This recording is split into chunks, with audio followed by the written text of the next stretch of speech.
Welcome to my channel. Try to hear the latest story. My fiancée chuckled during our prenup meeting and said, "Just so you know, my finances are untouchable, even after we're married." I gave her a small smile, then quietly slipped the engagement ring off her finger and left the room. A week later, she showed up at my workplace, tears streaming down her face, insisting she thought I'd been joking.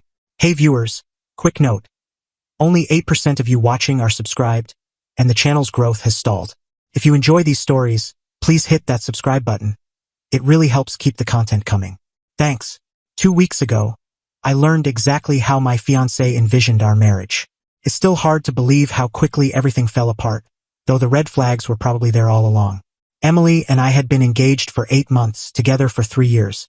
We met at a friend's barbecue and clicked instantly. She was intelligent, witty, stunning, and seemed like someone I could share a future with.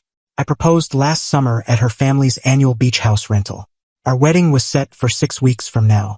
Invitations were mailed, the venue was reserved, and flowers were ordered. Everything was in motion. Emily had been obsessing over every detail for months, from color schemes to table settings to guest arrangements. I assumed her excitement was about our marriage. Turns out, she was thrilled about the wedding itself, not the commitment of being married. Emily works in medical sales, earning around $130,000 a year. I'm a high school English teacher, pulling in $48,000. She's always been proud of her income and independence, which I admired. I never minded that she earned more.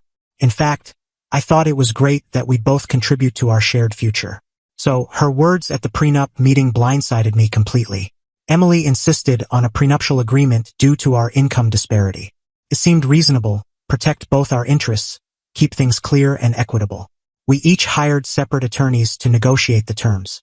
The discussions had been ongoing for 3 weeks, covering typical topics like safeguarding premarital assets, handling joint purchases, and outlining what would happen in case of divorce. Our lawyers collaborated to draft a fair agreement. We scheduled what was meant to be the final signing last Tuesday afternoon. Emily's attorney had included all the agreed terms, and my lawyer had given the green light. I walked into the conference room expecting a straightforward signing of a document that protected us both. Emily seemed at ease, chatting with her lawyer about wedding stress and our honeymoon plans. Her attorney began reviewing the final agreement page by page. Asset protection, debt allocation, property ownership, all the legal groundwork for our financial partnership. Emily nodded along, looking pleased with the terms. Then we reached the clause about joint financial decisions for major purchases during marriage. My lawyer had insisted on including this, requiring both spouses' consent for purchases over $10,000. It was standard language to ensure partnership, nothing out of the ordinary. Emily's lawyer had approved it weeks earlier without issue. But when he read the clause aloud for final confirmation, Emily burst out laughing, as if it was the funniest thing she'd ever heard. "Hold on a second," she said. "Just so you know, Michael, my money's completely off limits, even after we're married. I'm not giving you any say over how I spend my income." I thought she was joking about the formal wording. "What do you mean, off limits?" I asked. "I mean my earnings, my savings, my investments, they all stay under my control. I'll cover my share of household bills, obviously, but big financial choices about my money are mine alone." Her lawyer looked puzzled. "Emily, we reviewed this clause 3 weeks ago. You agreed to the joint decision-making language," her attorney said. "I agreed for his purchases, not mine." My lawyer interjected, "Ms. Carter, the agreement applies equally to both parties. Neither spouse can make major financial decisions alone." "Then rewrite it," Emily said. "My money, my rules." The room fell silent. Both attorneys exchanged glances, clearly thrown off. "Emily," I said carefully, "we're supposed to be a team. That's the whole point of marriage." "We are a team," she replied, "but I'm not letting anyone else control the money I've earned." "It's not about control," I said. "It's about making decisions together as partners." "Same thing," she shot back. "What I do with my income is my call." She was dead serious. No humor, no room for discussion, just a blunt statement that the agreement we'd negotiated didn't apply to her finances. "So, let me get this straight," my lawyer said. "You want Mr. Thompson bound by joint decision rules, but you want total freedom to spend your money as you see fit?" "Exactly," Emily said. I've worked hard to build my financial security. I'm not letting anyone else tell me how to use it. Emily, that's not what a marriage partnership is. I said. That's what this marriage is. Accept it or walk away. The room went quiet. Emily stared at me, her expression daring me to challenge her stance. The lawyers shifted uncomfortably, and used to such a derailment. Accept it or walk away, she'd said. After 3 years together, 8 months engaged, and 6 weeks before our wedding, she was issuing an ultimatum about something we'd already settled. I smiled at her. That's an interesting take on marriage. I'm glad you get it, she said. Oh, I get it completely. I reached across the table, gently slid the engagement ring off her finger, and her eyes widened in shock. What are you doing? Taking your advice. I'm walking away. Michael, what are you talking about? I stood, slipping the ring into my pocket. If you want total financial independence from your spouse, you should stay single. It's much easier that way. You can't be serious. I'm completely serious. You just declared you want a marriage with separate finances and no shared decisions. That's not a marriage. It's a roommate arrangement with extra steps. Michael, sit down. We can adjust the agreement. There's nothing to adjust. You've made your stance crystal clear. Your money's untouchable even by your husband. I respect your choice. I didn't mean it like that. You meant exactly what you said. And now you can keep your finances entirely separate from anyone's input. Emily looked panicked. Michael, please. Let's finish this meeting and talk privately. The meeting's done. You've shown me what kind of marriage you want, and it's not one I'm signing up for. Her lawyer spoke up. Mr. Thompson, maybe we should reschedule after everyone's had time to reflect. I don't need time to reflect. Emily was clear about wanting financial independence after marriage. She should have that. I headed for the door. Emily sat there, stunned. Michael, you're overreacting. Come back, and we'll sort this out. Sort what out? You said accept it or walk away. I'm following your advice. I didn't mean walk away literally. When someone gives you an ultimatum about marriage, sometimes they get a response they didn't expect. I left the room and drove home. That evening, I started contacting vendors about cancellation policies. Since we'd split wedding costs evenly, I could cancel my share without Emily's approval. I lost about $8,000 in non-refunded deposits, but it was worth it. Emily called 2 hours later. Michael, what did you do? Started canceling my half of the wedding expenses. Since you don't want a real partnership, it seemed like the next step. You what? Canceled my portion. You don't want to be true partners, so there's no wedding. I do want to be married. I just want some financial autonomy. Total financial autonomy. You said your money's untouchable, even after marriage. I was being dramatic.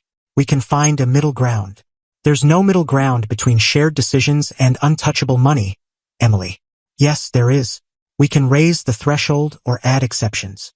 You weren't open to exceptions an hour ago. You said accept it or walk away.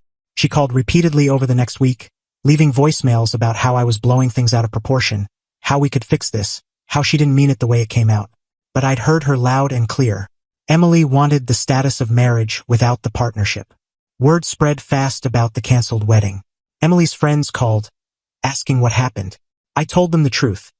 Emily declared at our prenup signing that her finances would remain untouchable, even by her husband, and I decided that wasn't the partnership I wanted. Most were shocked. Apparently, Emily hadn't shared her financial independence stance with anyone else. Her best friend called 3 days after the meeting. Michael, Emily's saying you canceled the wedding because you wanted to control her money. That's not true. I canceled it because she said her money's untouchable, even after marriage. She said that, verbatim, in front of both lawyers, during the final signing. No wonder you walked out. I'd have done the same. By Friday, Emily's family was calling to get the real story. She told them I'd become controlling about her finances. I explained what actually went down at the meeting. Her mom called Saturday morning. Michael, I'm so sorry. Emily never mentioned wanting to keep her finances completely separate after marriage. I didn't know either until Tuesday. That's not how we raised her to view marriage. I know, Mrs. Lee. You and your husband have always modeled true teamwork. Is there any way you two can resolve this? Not unless Emily changes her core beliefs about marriage.